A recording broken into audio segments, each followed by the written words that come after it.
He's a bad beast on that barbecue, on the grill or the smoker. He knows just what to do.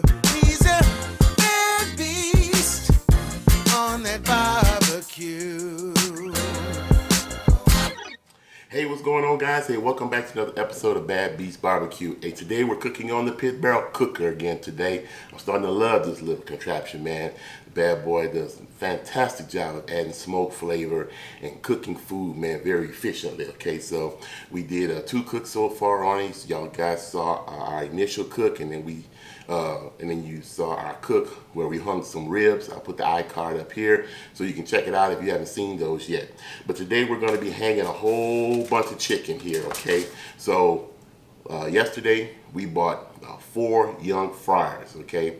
We cleaned them up, washed them up, and then we cut them down the back, removing the backbone, and then we removed the keel bone, and then we cut them in half. So we have literally 8 chicken halves here that we're going to hang on the pit barrel cooker today. Now, each one of these were injected with some Tony's Creole style butter marinade, and they've been sitting in the fridge overnight. Okay, so what we're going to do is we're going to go ahead and season these up right quick. We're going to go ahead and put them on the hooks. Put them on the hooks right here, and then we're going to well, first we're going to season them up with a little Revr'nrays rib rub. Now, this is Revr'nrays rib rub. This is his number 2. This is supposed to be best on chicken and fish. We've done several cooks with Revr'nrays rubs. We'll put another iCard up here so you can check it out. And we'll put some contact information down in the bottom of the description block if you're interested in getting some of Revr'nrays rubs. He's got like 4 of these bad boys out, and one of them is real good. They got some ghost pepper in it. This is not the one with ghost pepper, because what we're making today is pulled chicken. I'm going to smoke this chicken, and then we're going to let it sit for a while, wrapped in foil at the end, and then we're going to pull this chicken so we can take some chicken. I'm sending some chicken once again to my wife's co-workers, and I'm taking some into my job so people can make pulled chicken sandwiches and things like, or just eat it au natural or what have you. We were going to be making Jamaican jerk chicken, and we'll do that some other time. Didn't have any Jamaican jerk marinade this time, so we're not going to be using the pimento wood that I got, but we're going to be smoking this with peach wood, okay? We got a bunch of peach wood, and we're going to be smoking it with some peach wood today. Hey guys, one other thing I forgot to mention is in this area today, we're scheduled to have some light rain or maybe even light snow. And so we have the pit barrel cooker outside under an umbrella, but it's going to be interesting to see how it handles snowy weather. Only reason I have it under the umbrella so that I won't get wet, but we'll see how it works out in some of these cold temperatures. So hey, look, don't go nowhere, sit back, relax. We're going to do this quick prep work. The PVC is already fired up out there on the deck, and we're going to go ahead and get these bad boys hung, and we're going to see how this cook turns out. So hey, don't go nowhere.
got our chickens off of the pit barrel cooker.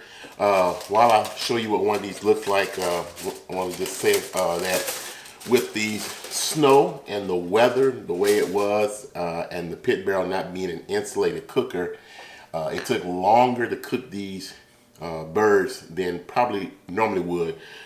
Normally these probably would have cooked in about 2 hours or so.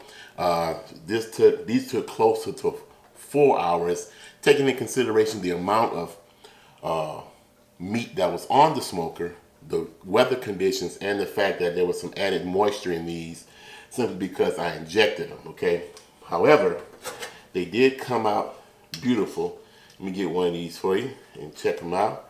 Look at that bird. That bird is pretty, isn't it? Wow. So we've been having them in the metal container here for a little while. We're going to let them continue to sit here and kind of steam because we're going to take all of the meat off of them. We're going to pull this and put them in this container. So hey, hang around while we go ahead and pull this meat and we'll see how it tastes. So hey, don't go nowhere.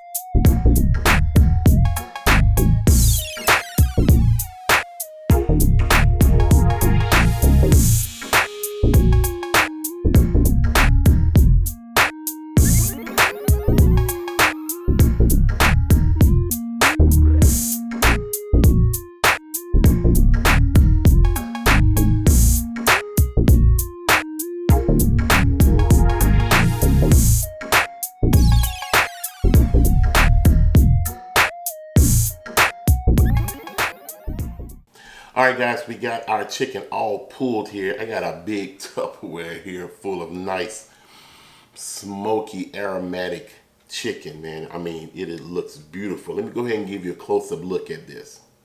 Well, as you guys can see, man, we got some luscious mixture of white and dark meat when I pulled the chicken. I saved some of the chicken wings just so I can get a taste of some of the skin. And of course, chicken wings are always fantastic, so I didn't want to pull the meat off of those. I wanted to keep those for myself. But the room smells fantastic. And when I was pulling the chicken, you can the buttery marinade from the Tonys was oozing out everywhere. So I am definitely anxious to see how this tastes. So hey, let's go ahead and get into a taste test. All right, guys, let's go ahead and taste this. Give me a little bit, leave some tongs. Put some in my bowl here. I'm gonna slide this over to the side here. All right, cover it up. All right, so like I said before, it definitely has a fantastic smoky flavor to it. Now, the key I'm looking for is make sure it's not dry and make sure it's flavorful and see if there's anything else I have to add to it, okay? So, oh, that smells good. That is real good smoked chicken there. Wow. I can taste the buttery flavor from the Tonys. The smokiness is fantastic. And the Revr'n rays rub definitely complimented it, okay? The only thing I might do is I might sprinkle a little extra rub into it when I mix up the entire batch of chicken here, because I'm definitely gonna take this into work, some into work, and send some over to the wife's job. So, wow. Hey, this was fantastic. Once again, I love the PBC. Well, that's all we have time for. If you guys are interested in getting a pit barrel cooker, hey, I'll put some contact information down in the description block, but check the guys out. I'll put their web link here on the screen here. Also, if you guys are interested in getting hold of some of Revr'n Ray's rubs, I'll put some contact information down there also where you can contact him and get your hands on some of those, okay? The only caveat I have to this cook is, like I said, because of the temperature and the weather outside and the amount of chicken we had inside the pit barrel cooker, it took a little longer than I would have thought in order to cook these 8 chicken halves, okay? However, it finally all came out after about 4 hours of cooking. I got to a stall point of about 156 degrees, and it probably took another, I don't know, 40, 45 minutes before I could get it up to the 160, between 165 and 170 degrees for the chicken. Okay, so hey, well, that's all we have time for today. Like we always say, where there's smoke, there's fire. If it's fire, then damn it, there just might be a barbecue there.